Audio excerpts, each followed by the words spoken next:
There is no colonizer who has your interest at heart. Yeah.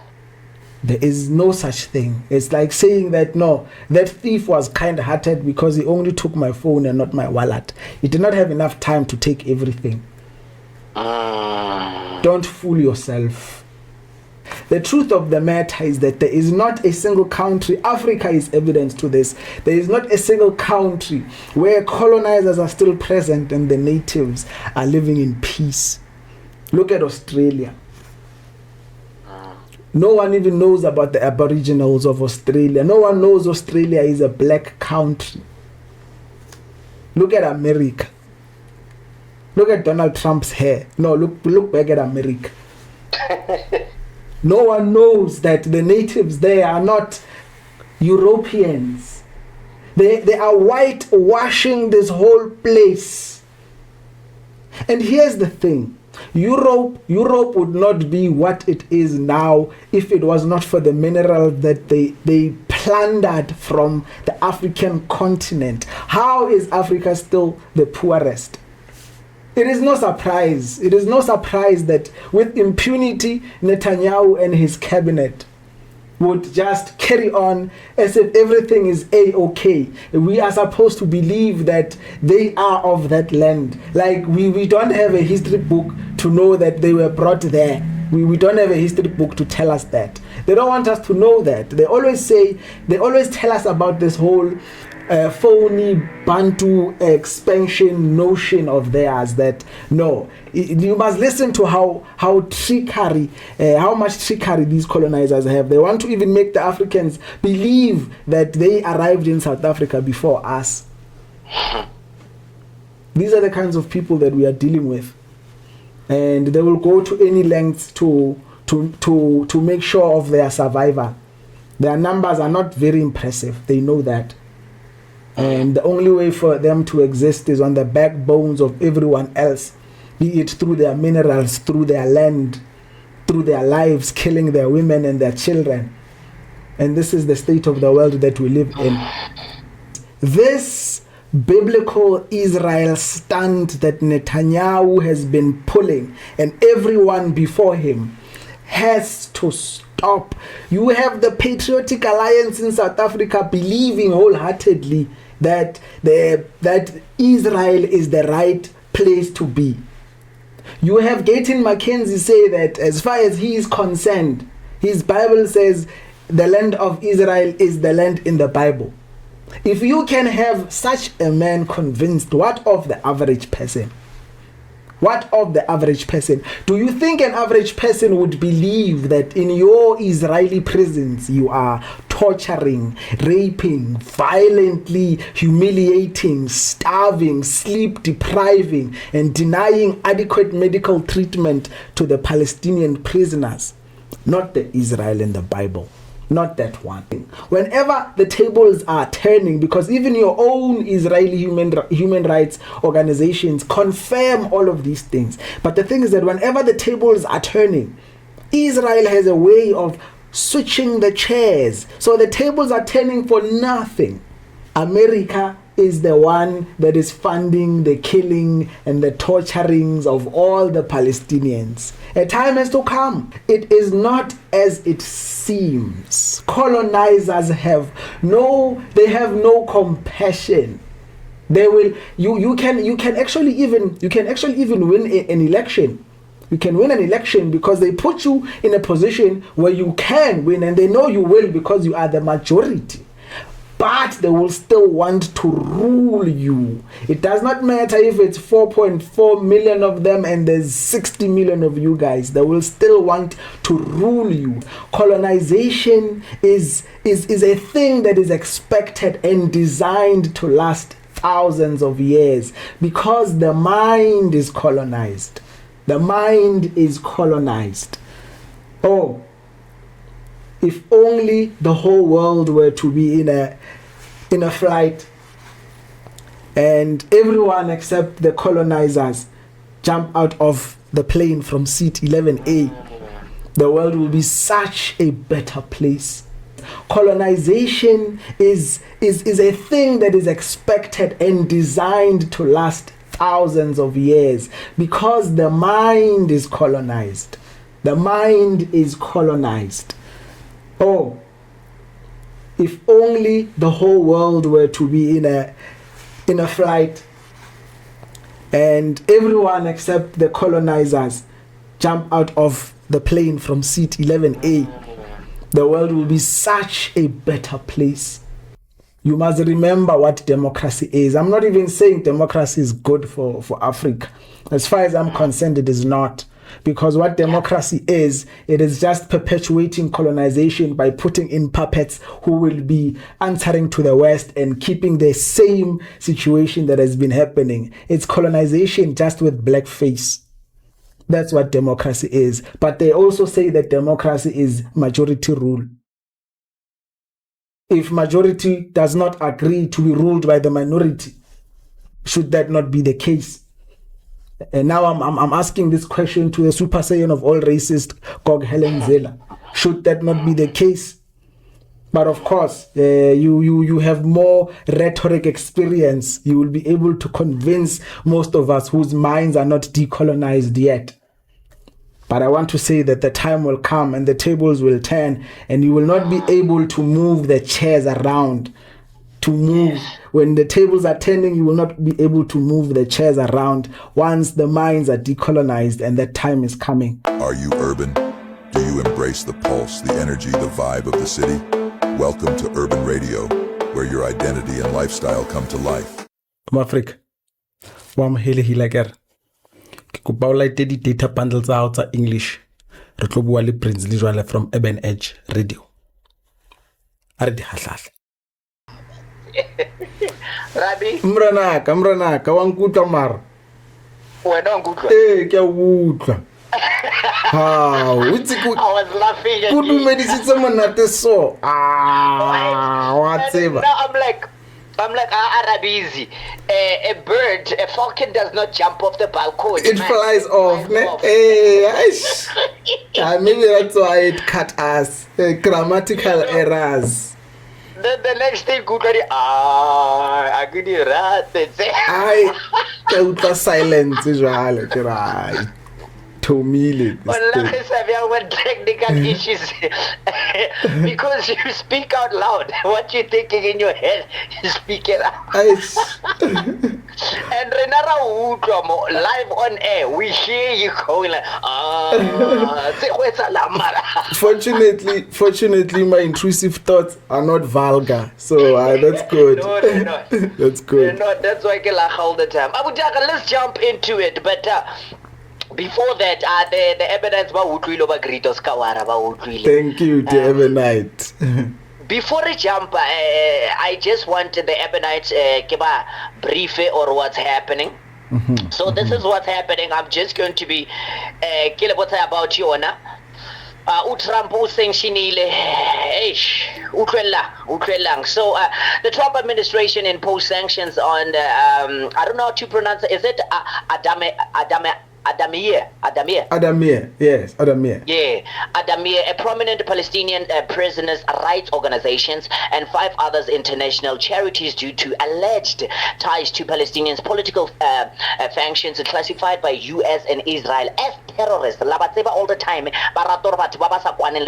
people that they don't agree with, they understand, who stand up for their own rights, but terrorists, but terrorist organizations, including Hamas, a Palestinian Islamist group considered a terrorist organization by the U.S. and Israel.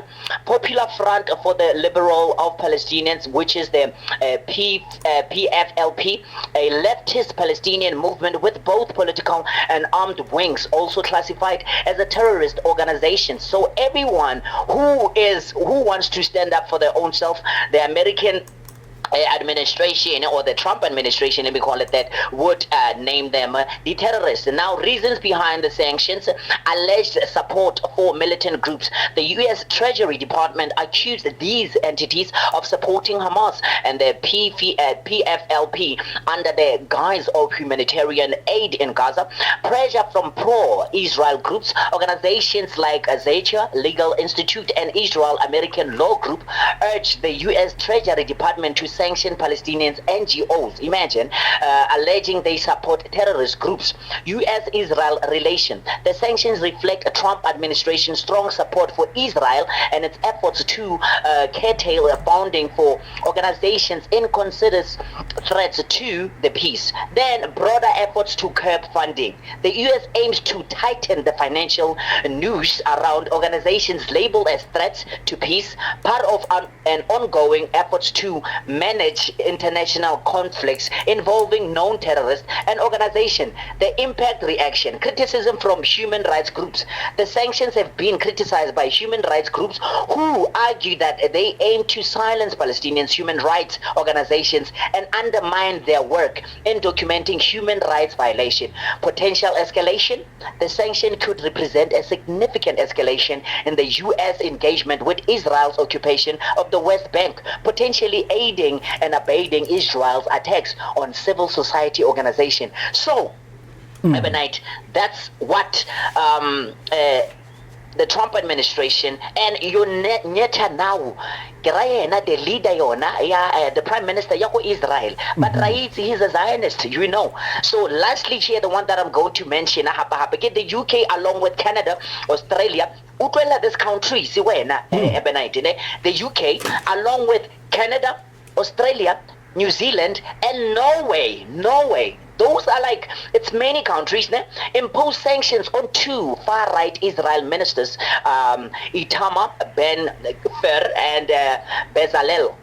Smotrich. I don't even know how to pronounce some of these evil people's name, due to the alleged involvement in inciting extremist violence against Palestinians. Here are the key reasons behind this decision. Inciting violence. The minister were accused of repeatedly inciting violence against Palestinians in the West Bank, with Ben-Gvir and Smotrich promoting extremist settlers violence.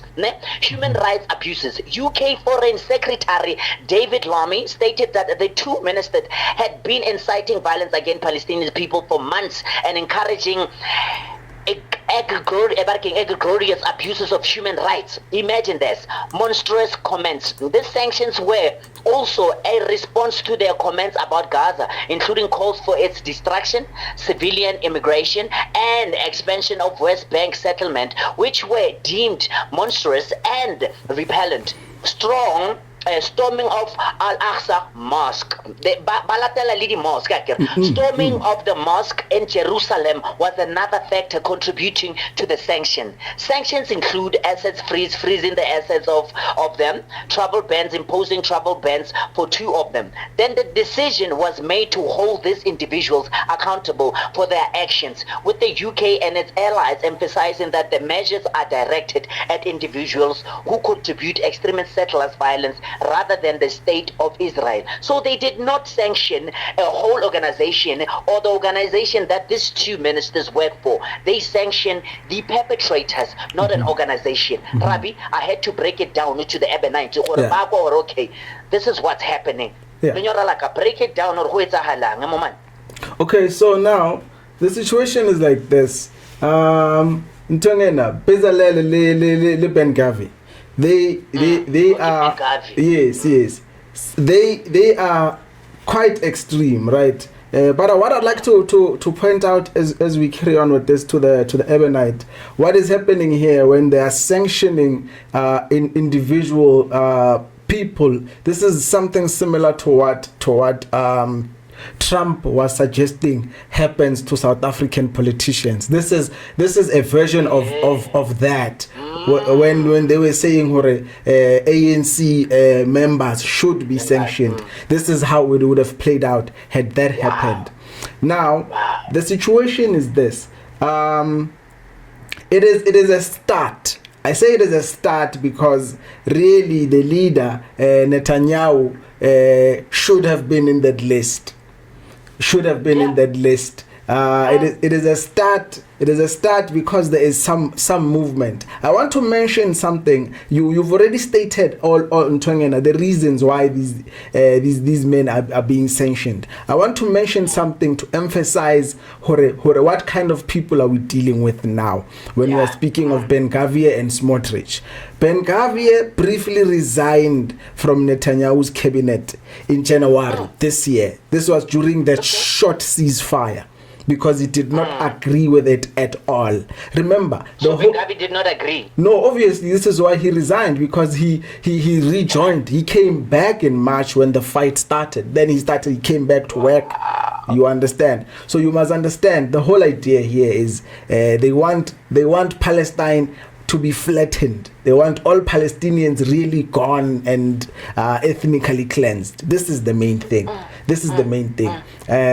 You might recall, if you usually follow these things, that some of the things that they say is that this is Smotrich now, who is the one who's approved the expansion of West Bank. When we are speaking of expansion of West Bank, we are saying that they are saying that they want to take more of Palestinian land, more of it. You understand? And so, meaning they want to build more settlements in West Bank, and that goes against a United Nations resolution that has stated every Israeli settlement in West Bank is illegal, but these guys want to expand it, saying not even a single grain of wheat should be allowed into Gaza. These people are saying, let's starve all of them to death.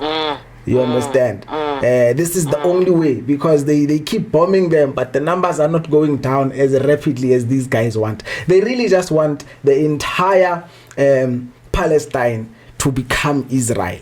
And the USA is helping them in that, as the USA has been their greatest ally since the establishment of Israel in 1948. This is the situation we are facing right now. You know, and another thing that I would like to mention is with how these two things are related. The sanctions on Ben Gvir and Smotrich, as well as the United States, Trump sanctioning the Palestinian Human Rights Organization. Now, these things come one after the other. Can we say that the other one is retaliatory to what your Canada, Australia, New Zealand, and Norway are doing by putting sanctions on these men? It looks like it. They are following on each other's heels too closely not to be connected. You understand? So, in that sense, from the outside looking in, you will say that the Human Rights Organization is sanctioned because the two members of Netanyahu's cabinet have been sanctioned. They are following each other too closely. And you see, the thing about these human rights organizations, specifically for prisoners in Palestine, the situation around that is that even Israel's own human rights organization, it's called B'Tselem, even their own human rights organization confirms all the things that other human rights organizations are saying that have been happening for decades in Israeli prisons. We are talking torture, rape, murder, the worst of the worst things that you can imagine, because it is evident even when they release some of the prisoners. You can see they come out half the men or women they used to be in terms of body weight, so you can confirm what a lot has been happening, and they always speak out about what is happening, and the stories are always shockingly the same. So the situation is like this, dear Ebonite, Luenam Africa. The situation is like this. When you're looking at it from the outside, you can see the sanctioning of the human rights organization is linked to the sanctioning of the Israeli members of Netanyahu's cabinet. It is like sort of like, you are going to sanction, we are going to sanction. This is what it looks like. So, my friend, like I got literally sidetracked when you even mentioned rape. I'm like, no, these people are colonizing now. Why are you raping prisoners? What's the whole point of trying to break down this men and women? Why? that literally took me aback. I'm like, I understand you're murdering them, but now you are raping. What type of humans are you actually to have war whereby you're like, we are going to be, sexually violating most of these people? That's sinister. Mm-hmm. That's not even like I'm not comparing it to murders, but that's sinister.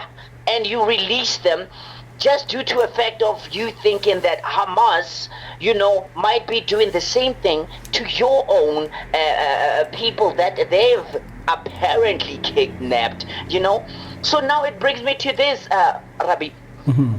The human rights organization, them being sanctioned, ne? Mm-hmm. What type of aid is it going to stop? How are they going to freeze them actually to stop helping the Palestinians whom are in prison? Because now, when you mention in the rape, mm-hmm. and all those, what are these people actually intending on doing? I think I even spoke to you about it yesterday. I said, I feel like these people, even though they did not even feel it, the Holocaust, mm-hmm. they are committing the same, which was committed to them. Mm-hmm. So Trump doing the sanction, what aid is going to stop completely, you understand, for the human rights organization to be helping the prisoners in Israel? Man, I just want to explain these Adam Meir, this particular human rights organization, it's not the only one, right? And this one, what they do, they provide legal services to the Palestinian prisoners. You must understand why they're the ones that are attacked first, if we can put it in that way. Because they are the ones that are fighting for the rights of the prisoners. And what Israel does, it does not view Israeli Palestinian prisoners as human beings, nevertheless Palestinians themselves. So if you are out here providing legal services to the worst of the worst as far as Israel is concerned, it doesn't sit well with them. In 2021, Israel designated Adam Meir as a terrorist group. Designated it as a terrorist group, and the country's government has been pressuring the United States to impose these very same sanctions that have happened now ever since 2021. And now here's the funny thing. Israel has refused. They've refused to provide any evidence linking this organization to militants. They have a thing in Israel. Apartheid, our people, we tend to forget how horrible things were. And we are so eager to just now assume that they would have our interests at heart, for example. I was now hinting at the DA, for example. Now, let's get back to this one. They have a thing where they call it administrative detention. What administrative detention means, dear Ebenite, Loyanam Africa, it means there in apartheid Israel, you can be arrested for no particular reason, and you can be detained without any paperwork because they assume you are a terrorist. No paperwork, nothing, administrative attention, they just lock you in there, and it can be indefinite. Like, really, when you go to Israeli prisons as a Palestinian, your chances of coming out, even if maybe you are arrested for littering, for example, I'm trying to find the most pettiest of crimes, you understand? Your chances of coming out are very, very slim because of such punitive measures as administrative detention. They don't need to tell anyone anything why they have you arrested. This is why there are human rights organizations that are busy there, providing legal services to Palestinian prisoners, because they have no rights. If Palestinians themselves have so little rights, if any, what more of the prisoners? This is the situation that's happening there in apartheid Israel. So they are blocking the legal aid, actually. Yes, that's essentially what it is, so that they can carry on with all of the atrocities that have been in many countless reports. I like to always emphasize when I'm referring to this, that even Israel's own, I'm talking about B'Tselem, is Israel's own human rights organization. The things that are coming out from other human rights organizations about atrocities that are happening in these prisons, they confirm them. You understand? It's like South Africa. Let's take apartheid South Africa. South Africa is a good example. We are too familiar with apartheid. It's just that the majority of us have forgotten. Now, apartheid South Africa, we are trying to take over Lesotho. You understand? And what happens is that when we arrest Lesotho nationals, we have this punitive measure of administrative detention. You don't even have a say. You will just be locked up. You don't have a right to a lawyer. You don't even have a right to visitations. We decide when all of that happens. You understand? That's the situation that is happening. Just so that we can have a bit of a clearer understanding by making it a little bit local in that sense. You understand? And therefore, we commit all these atrocities against these Lesotho nationals in our jails. All of these atrocities that we've mentioned, we commit all of those. And even a South African human rights organization, it does its own investigation year after year, not just once. These things are done annually. They're done annually, biannually at times. You understand? All the human rights organizations from Lesotho are saying that South Africans, this is what they're doing to the prisoners in their prisons. Even South African human rights organizations confirm it, because once they go do their research, the situation does not change, meaning this is true and accurate. You understand? And then we are going to sanction one of them because no, these ones are bringing in too many visitors. Well, what's happening? Why are these prisoners having visitors? Well, no. You understand? Because we don't view them as human beings. That's the situation. So, who funds this Israel human rights organization there? Because they must be releasing these reports then. No, the reports are all out. I'm talking about reports that exist already. B'Tselem's this one of the recent ones was even from last year. It's always the one that is quoted when we're speaking about human rights organizations. We also state that Israel's own B'Tselem, it's spelled with a B. And that copy thing on top there, and then Salem, T Salem, B'Tselem. The reports are always coming out. Do you think, why are they coming out? That's the thing that puzzles me. They are bringing them out because now they are proving that, yes, Netanyahu and his posse and his Nazi barking, yes, it's a Nazi actual, a Zionist ideologist are committing such atrocities.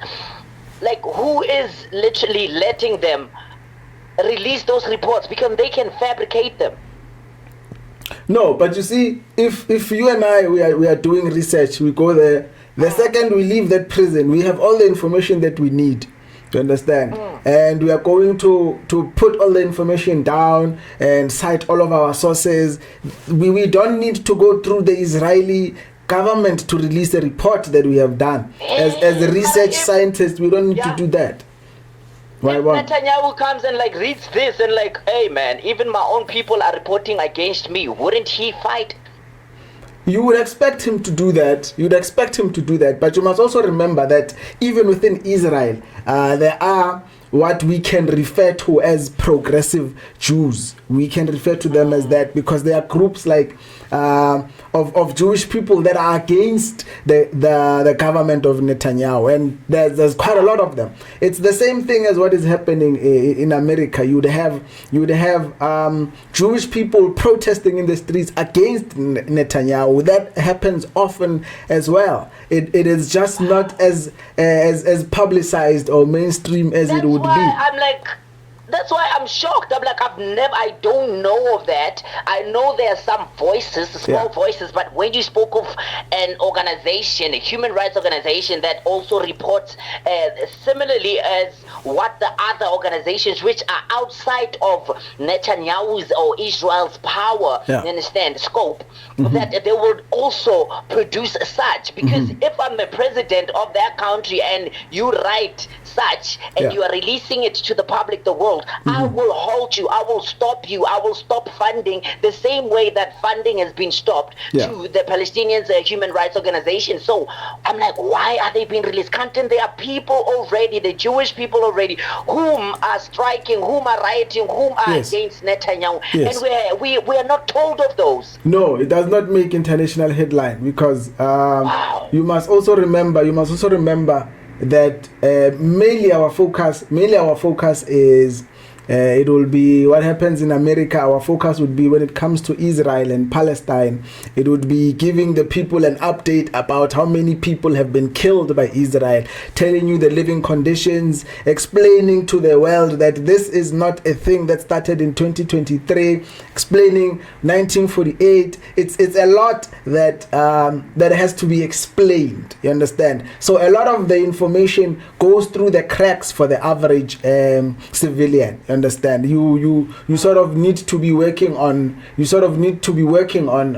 these issues to not just to have access, because these things are all over. That you don't need to go far to find all of these the reports from all various human rights organizations. You don't have to go far. But now if number one, you don't know that this thing did not start in 2023, if you don't know that it didn't start now, the last thing you're going to be looking for is, let me see what the reports are saying about the conditions in prisons. You understand?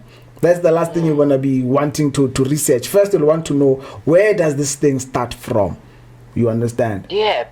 Because I remember, I think it was last year, I don't know if it was Piers Morgan that Netanyahu sat with, and he explained on a podcast, he explained the history actually of Israel, on how they occupied their land, on how they wanted land, and all that, the history of it. Nabata umlomo mnandi, you understand, to such an extent that you think that, you saying that Palestinians did that to you, or said that's why you guys are retaliating.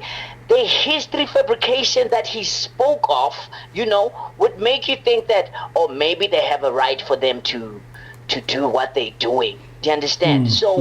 I'm quite amazed that there can be reports out there which are being censored, because this is censorship, because we are not knowing about them, that the Israelis, the Jewish people are literally against such politicians who are in power. Do you, by any chance, buddy, have... It can't be like the exact numbers, but it's because when I was doing my research yesterday, talking about the number of deaths when it comes to kids. Yes, I do actually, from the top of my mind. I write about it in speeches often. So really, since 2023 alone, over 52,000 Palestinians have been killed, and 60%, over 60%, about 65% of them are women and children. So meaning this entire war, this entire genocidal war that is happening there, the most people who are being killed there is women and children. Then you ask yourself, who are you targeting? Who are you targeting? Because you're talking about the terrorists, you're talking about Hamas, you're talking about that's who you are targeting. But the majority of people that you are killing is women and children. Remember, if you look at it in that way, children are supposed to be the future, isn't it? Yes, I'm thinking of it that way. You understand? And then women are supposed to be the ones who can create. You understand? Yes. It makes sense then why over 65% of the 52,000 that have been killed, Palestinians, since October 2023 is women and children. But no, we are looking for Hamas. And now here's the funny thing, is that they look for Hamas. I can't say that that where terrorists would hide, but there isn't a single place, like I'm talking hospitals blown up, I'm talking mosques, churches, people are praying in open roof churches now and mosques blown up, like schools, you understand, schools where children are supposed to be, even refugee camps where, Israel once said to the Palestinians that no, you guys must move to the south. You must move to the south, because typically they would do that before they throw bombs. You guys must move to the south. And then what happens? They get to the south and then they bomb there in the south, in refugee camps. You understand? Wow. So you can sort of have an idea of the murderous campaign that is happening there, and it will not be a surprise that the Trump administration is supporting all of this, because who is Trump? America has been supporting Israel since its inception in 1948. So Trump is just another part of the wheel, making it spin. Whilst I thought that he might bring things down concerning his relationship with Netanyahu, but I feel like this is just a Hollywood script. They just scripted it and they're just friends along. Do you understand? Because I'm looking out, how can you also sanction the biggest judicial, you understand, committee in the whole world, the ICJ? How can you sanction such? Because they said Netanyahu and his policies are committing, you understand, outrageous crimes when it comes to humans, So you stand up and you say, you know what, I am going to sanction. It's like sanctioning the court of law. Like saying like, no, I don't believe you guys that this is happening.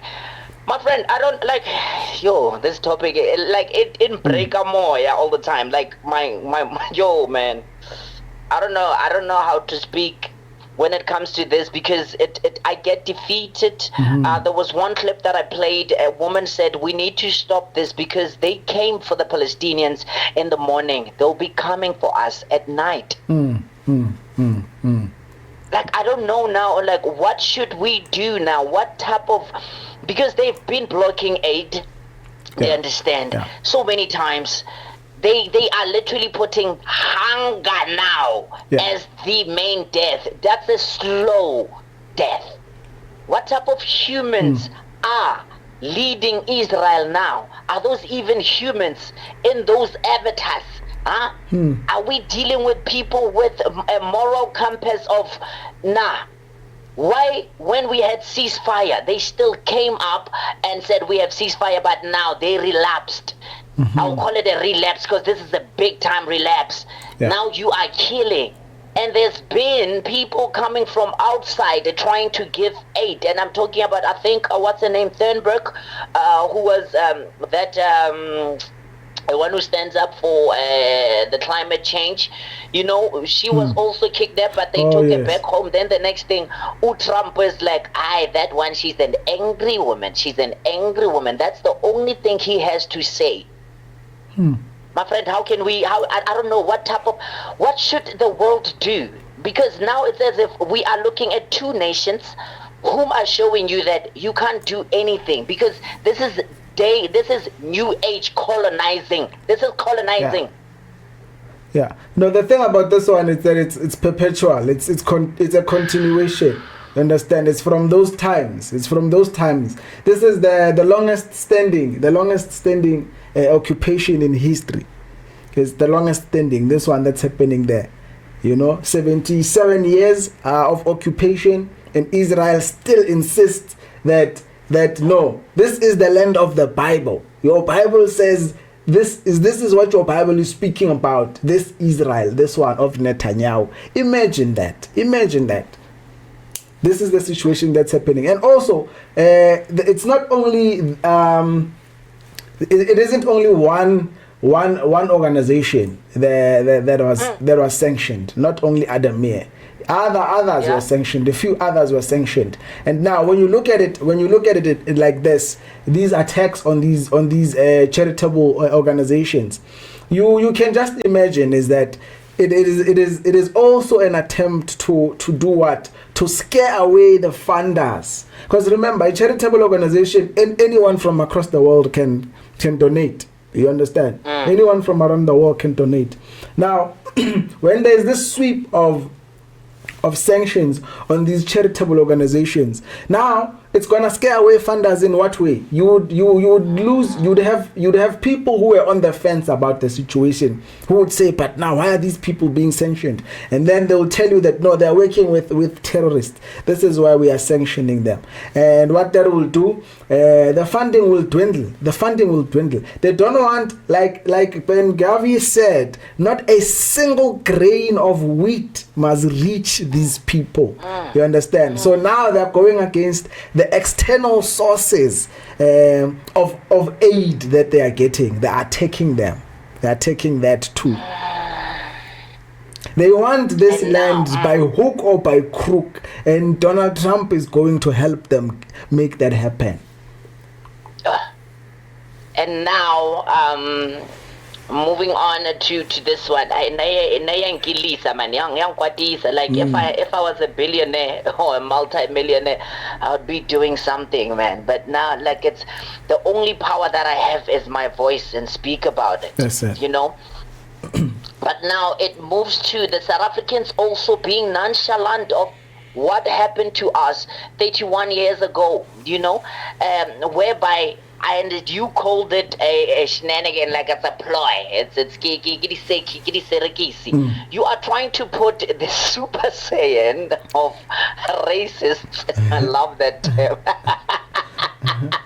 Yo, man. The Super Saiyan of racists, Ugogzile, as mayor of Johannesburg, Yes, potential. Yes. You understand? Yeah. And I love the fact when you spoke about you are chosen, you are not approached. Who is she to think that she is that powerful that she's approached to take over the powers of Joburg and to govern it, whilst she can't even govern her own province there. DA can't even be helping your squatter camps, your Kasis, they can't, especially where the black people are at, because the only thing that I've heard from Action is say that the problem that they have is that they do not pay tax, they are unemployed, they are not working. But we're like, why aren't they working? Aren't you supposed to be creating sectors where it can reduce down the unemployment? So can you touch on that quick before Ray closer off? Okay. Now, anyone who's going to say that apartheid did South Africans a favor is the worst of the worst kind of racist you can ever imagine. You understand? You don't come to my house and take over my house. You understand? And let me live in a shack outside in my own yard. You understand? And make a tap for me somewhere out there, and then come around and tell me, Hore, you did me a favor. This is why I call her the Super Saiyan of all racists. You can't say that. You understand? You are demeaning not only what's left of our integrity. You understand? But you are trampling on what we used to be, our people. The whole notion of our existence summed up in saying that you did us a favor. Because there were the taps there. Now we had taps, we had running water. No, there's no favor. You came here unannounced, unwanted, and still the same. The case has not changed. We are just accommodative. Because we know exactly how you got to where you are. That's the thing, man. They want us to forget all of that. That's the same thing that's happening there in Israel. But let's touch on this one. No one approaches you to say you must be the mayor. It does not work that way. It starts in a ward level. Ward level meaning that we will vote for the councillors. That's where it all starts. We'll vote for the councillors. Your party will have seats in council. That's how it works. Those numbers will be determined. The councillors will vote amongst themselves. You understand? The city of Joburg has 270 members in council. which means that a political party or coalition needs to have 136 seats to govern the municipality. DA has 71 seats. You understand? So it means they need to go into coalition. The last time Action SA was sort of involved, and we know for a fact now that's not going to be the case. Action SA has 44 seats. I doubt the EFF would vote with them with their 29 seats. You understand? Patriotic Alliance has 8. You understand? IFP has 7. Smaller parties have 13. There's not enough numbers to say that there will be parties, because there's definitely a coalition. They'll need more than one party in order for them to even attempt. 4 seats. 4 seats for Freedom Front Plus. The numbers are not agreeing with the stunt that they are pulling. The numbers don't agree with that, and that's really the whole point of me saying I don't see it happening. But I'm more than willing to eat humble pie should it happen. You understand? More than willing to say no. I think it's gonna happen.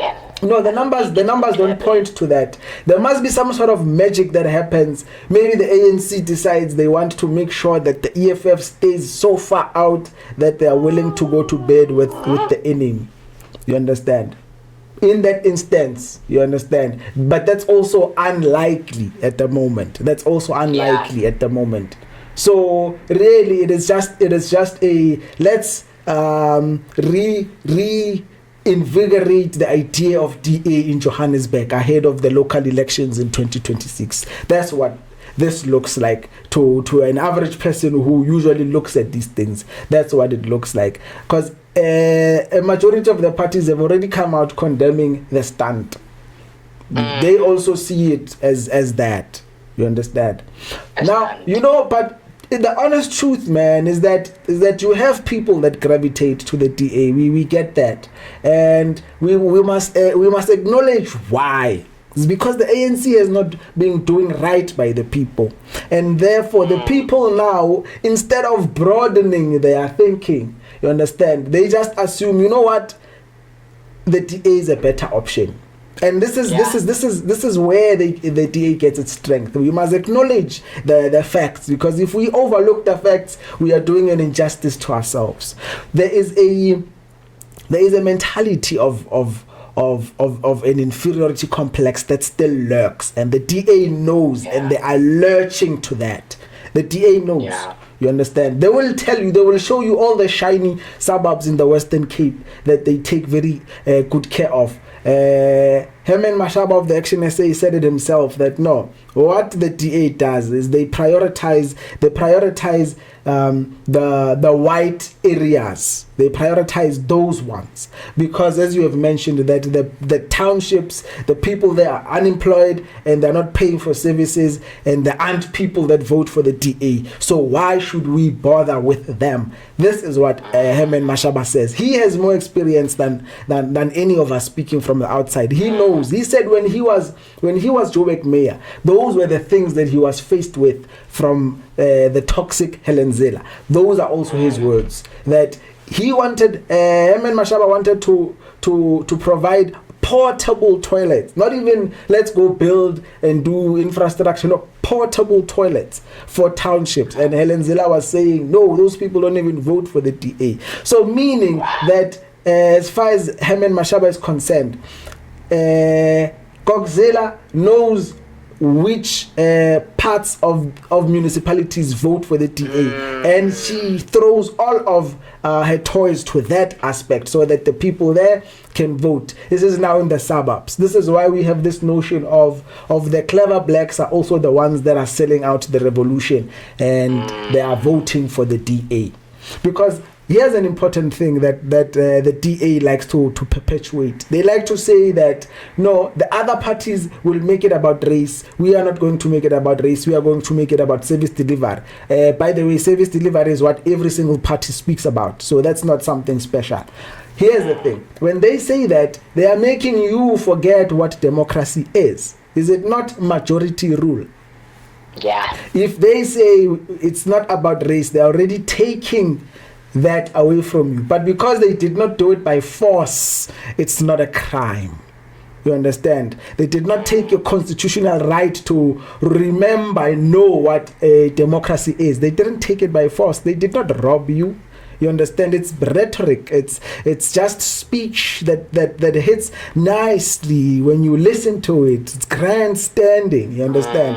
And this is how they're able to have their numbers look quite unreasonable. Like when you look at how many they are and you look at the numbers in the national elections and so forth, you ask yourself, IEC must tell us something. What's happening here? Yeah. You understand? Yeah. But then you can understand that there are some people that still have this inferiority complex, and they see the shiny suburbs of the Western Cape, your Somerset West and so forth, having all of these amenities because these are wealthy neighborhoods. As Herman Mashaba says, they can afford to pay for their services. So they are the ones that the DA is going to service. Not Kailicha, not Kukuletu. No, those people are not paying for the services. Why should we go there and help them?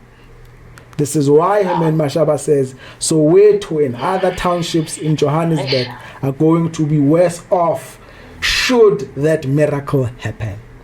That's the situation. Yeah. And that's why we have such a high inequality rates in South Africa. But now let me go pay the bills quick, and you'll end up quick with our ultimatum. This time I want you to be the Palestinian.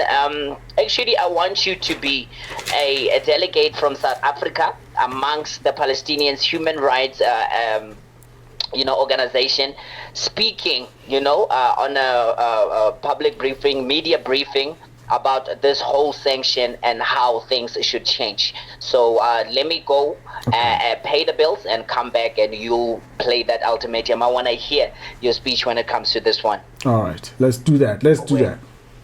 Away. Evidence Not Just Radio. The time right now, it's 80 as me and Rabbie Reezy have passed that time, but it's okay. It's a Friday and it's a long weekend. Diabo 16. Hey, so we're still with Rabbie right now, but before he heads on and speaks as him right now, he works for the embassy of Palestine, so he's going to be part, actually, like this is an ultimatum, Chomzozos, don't be thinking that he's there, but I want to hear what he says actually as part of the human rights organization, which has been sanctioned by the Trump administration. They're agreeing with what Israel is saying, that they have militant, devious intent. Whilst you're asking yourself, can't we also have our own people, security forces to protect us? No, they don't want that. But before he jumps along, quick, 38-year-old Ramesh Viswas Kumar is reportedly the sole survivor of the Air India crash in which more than 200 died. He escaped by jumping from the plane. He was on seat number 11A. Ooh. So yeah, just wanted to put that out there. And we also did have a comment that also said that from our numbers that they sent it out and said apparently one guy survived the plane crash, which was him. So now we're taking it to Rabbie Reezy. How is he going to be addressing such atrocities? Right, you want a minute, not just radio. And welcome to this third and final hour of the show. As later on in a couple of minutes we're going to be talking to Kiabetsi. As I told you, it's all about spirituality all here. Right here on a minute, not just radio. Rabbie Reezy, Lenyora Laka, how about saying it, man? I am here to speak about the sanctions on human rights organizations that are protecting Palestinians. I am speaking on my own behalf. My employers would kill me if they heard that I'm speaking on theirs. And so, here's the situation. First and foremost, we need to let the world know, because this biblical Israel stunt that Netanyahu has been pulling, and everyone before him, has to stop. You have the Patriotic Alliance in South Africa believing wholeheartedly that Israel is the right place to be. You have Gayton Mackenzie say that as far as he is concerned, his Bible says the land of Israel is the land in the Bible. If you can have such a man convinced, what of the average person? What of the average person? Do you think an average person would believe that in your Israeli prisons you are torturing, raping, violently humiliating, starving, sleep depriving, and denying adequate medical treatment to the Palestinian prisoners? Not the Israel in the Bible. Not that one.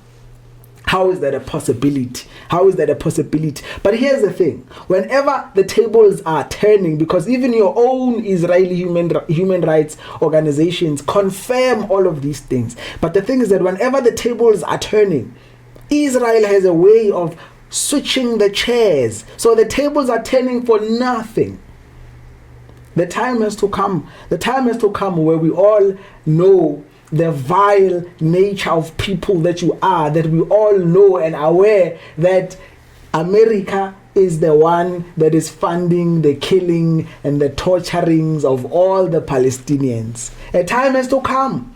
And I am here to say, I have this moment to say, I want to tell the world that it is not as it seems. Colonizers have no compassion.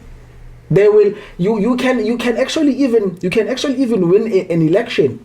You can win an election because they put you in a position where you can win, and they know you will because you are the majority.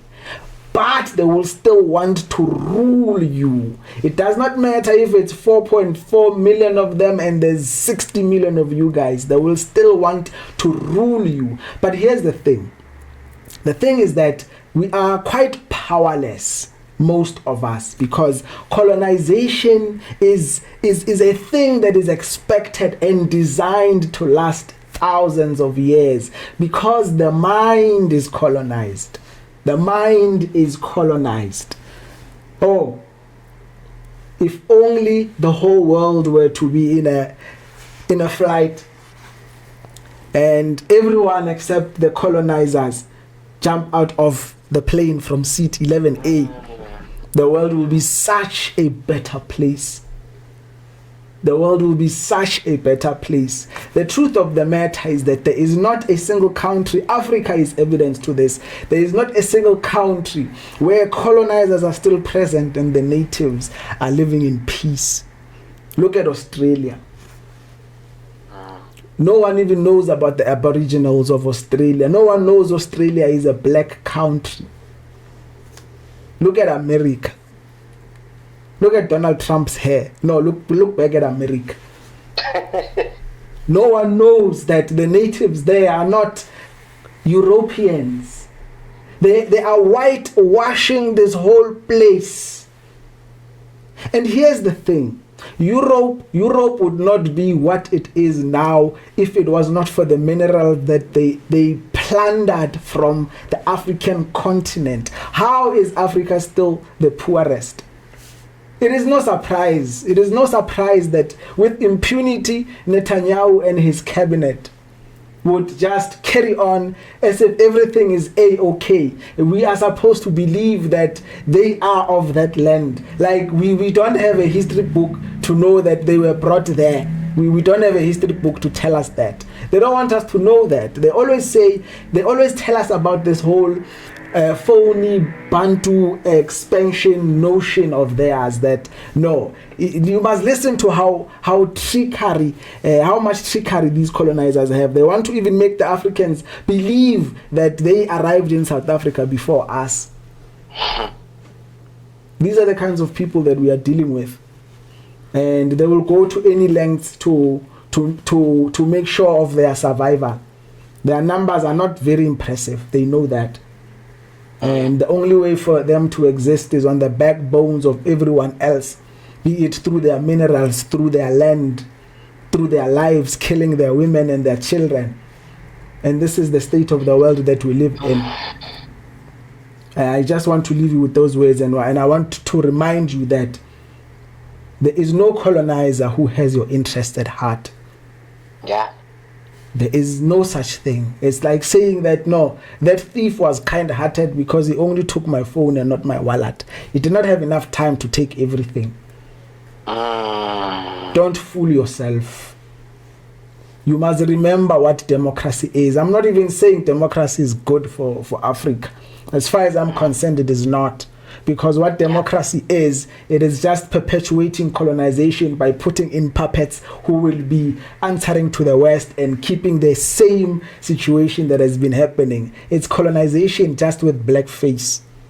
That's what democracy is. But they also say that democracy is majority rule. If majority does not agree to be ruled by the minority, should that not be the case? And now I'm asking this question to the Super Saiyan of all racists, Gog Helen Zela. Should that not be the case? But of course, you have more rhetoric experience. You will be able to convince most of us whose minds are not decolonized yet. But I want to say that the time will come and the tables will turn, and you will not be able to move the chairs around. To move. When the tables are turning, you will not be able to move the chairs around once the minds are decolonized, and that time is coming. I thank you so much. Rabbie Breezy, man, giving me goosebumps, my G. Hey, I like man. the fact that you even involved South Africa as well. It has to be involved. It has to be involved. Yeah. Colonizers of the feather flock together. It has to be involved. I like that notion. Mrenaka, we did another podcast. This was a very... I've been waiting for this type of you talking about Israel and Palestine in such a manner, you understand? Yeah. So broadly about it like this, I wanted that to at least to put it in the history books that we've spoken about this, recorded, put it in the history books. Someday it will come out. Now we have been pushing for such. Mrenaka, thank you for all the time coming through and us doing such an amazing work here. People have been but said that I create the number about the message I did click on our radio station. So obali delay nyana so I sendela. Eban Sendela Mola, but Rabbie Breezy, but he always kills it at all times. I appreciate you, so, dear Ebonite. Ebonite's about feeler, man. You feel it, Ebonite. You feel it, Thank you so much, man. Thank you so much. Parting with Marenaka, as always. As always, man, we thank you so much for spending this time with us. We have even went far beyond the time allocated to us. We apologize to those that are following and for delaying you with the news. I suppose this is why they were squeezed in whilst we were talking. But I would just like to say, man, we thank you so much for spending your time with us. We could be anywhere else in the world right now. I hope not in Israel. Nahe kalibito ke mateadi Rabbie wa ga serumula sa mollo kota malalaiswa bantse bang pare Rabbie Road, and I will be waiting for you on Ditaba le Rabbie Road on YouTube. Thank you so much. Yes.